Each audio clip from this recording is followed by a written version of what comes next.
पिछले वीडियो में हमने जाना कि हृदय किस तरह रक्त को शुद्ध करता है, किस तरह शुद्ध रक्त जो है हमारे शरीर में परिसंचरण करती है, यानी जाती है, कैसे पूरा शरीर में ये ब्लड सप्लाई करता है। अब आज हम इस वीडियो में हम जानेंगे रक्त वाहिनियाँ।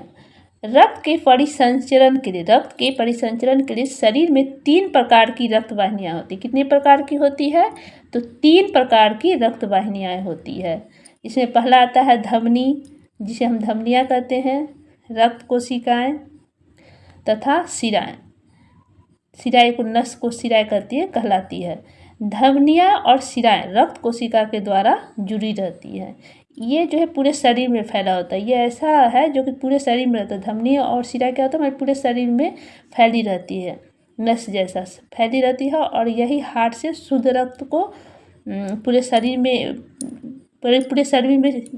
पूरे शरीर में सप्लाई करती है तथा अशुद्ध रक्त को हृदय में भेजती है। अशुद्ध रक्त जो फिर उसे शुद्ध करता है और फिर वो पूरा शरीर में सप्लाई होती है। अशुद्ध रक्त क्या है, शुद्ध रक्त क्या है, वो हम आगे जानेंगे। धमनियाँ में ये शुद्ध या ऑक्सीजनित रक्त, मतलब शुद्ध रक्त उसे कहते हैं जिसमें ऑक्सीजन होता है, उसे ऑक्सीजनित, जनित मतलब ऑक्सीजन है, ऑक्सीजन उस रक्त में है तो ऑक्सीजनित रक्त कहलाता है शुद्ध रक्त। तो ये शुद्ध या ऑक्सीजनित रक्त को हृदय से कौन, धमनी करती है, याद रखिएगा, शिराएं नहीं करती, धमनी करती है। धमनी जो है जिसे हम धमनियाँ कहते हैं, धमनियाँ ये शुद्ध कहिए ऑक्सीजन युक्त कहिए, शुद्ध कहिए ऑक्सीजन युक्त रक्त, उसे ही कहते हैं ऑक्सीजनित रक्त को हृदय से लेता है। हृदय से ये धमनी हृदय से ये रक्त लिया शुद्ध रक्त को और शरीर के विभिन्न भागों में ले जाता है। शरीर के प्रत्येक भाग में, हमारे हाथ से लेकर पैर तक, सर तक, पूरे में जो ब्लड है ये यही धमनी ले जाती है। धमनी जो यही शुद्ध रक्त को हृदय से पूरे शरीर में ले जाती है। पूरे शरीर में ये फैला रहता है, धमनी नस की तरह होती है। परंतु फुफ्फुस धमनी एक अपवाद है, फुफ्फुस धमनी जो कि अपवाद है, जो अशुद्ध रक्त, मतलब ऐसा रक्त जिसमें कार्बन डाइऑक्साइड है, ऑक्सीजन नहीं है, तो अशुद्ध रक्त या कहिए तो विऑक्सीजनित रक्त, मतलब जिस रक्त में ऑक्सीजन नहीं होता है उसे हम विऑक्सीजनित रक्त कहते हैं या अशुद्ध रक्त कहते हैं। वो फेफड़ों से, मतलब फेफड़ा में ये अशुद्ध रक्त है, उसको हृदय में ले जाती है कि हृदय में जाओ और फिर इसे शुद्ध होते हैं, फिर ये रक्त फिर से शुद्ध होता है। शुद्ध कैसे होता है? तो कार्बन डाइऑक्साइड को हटाया जाता है, उसमें ऑक्सीजन ब्लड में जब संयुक्त होती है तो वो शुद्ध हो जाती है।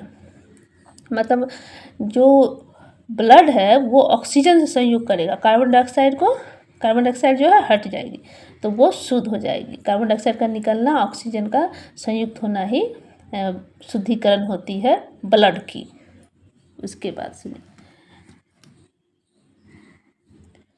धमनियों की दीवार, ये जो धमनी है, धमनी और शिरा बताया ना, 2 होती है। एक होती है पूरा शरीर में धमनी भी फैली होती है, शिराएं भी फैली होती है। धमनी और शिरा दोनों फैली होती है। तो धमनी की दीवार जो होती है वो मोटी होती है और लचीली भी होती है तथा कपाटहीन होती है, मतलब इसमें कपाट नहीं होता, विदाउट वेल्यू, मतलब इसमें कपाटहीन, मतलब कपाट नहीं है, बंद रहने वाली चीज़ नहीं, कपाटहीन होती है। शरीर के विभिन्न भागों में धमनियाँ बंटकर धमनिकाएँ बनाती है। शरीर के विभिन्न भागों में धमनियाँ बंटकर क्या बनाती है? धमनिकाएँ बनाती है, जो विभिन्न अंगों के अंदर कोशिकाओं में विभक्त हो जाती है। क्या कहते हैं? जो विभिन्न हमारे शरीर के अंगों के अंदर कोशिकाओं में विभक्त हो जाती है ये धमनिकाएँ। अब आगे के वीडियो में हम जानेंगे कोशिकाएँ क्या है और फिर तब जानेंगे कि शिराएँ क्या है, नहीं तो वीडियो बड़ा हो जाएगा। बाय।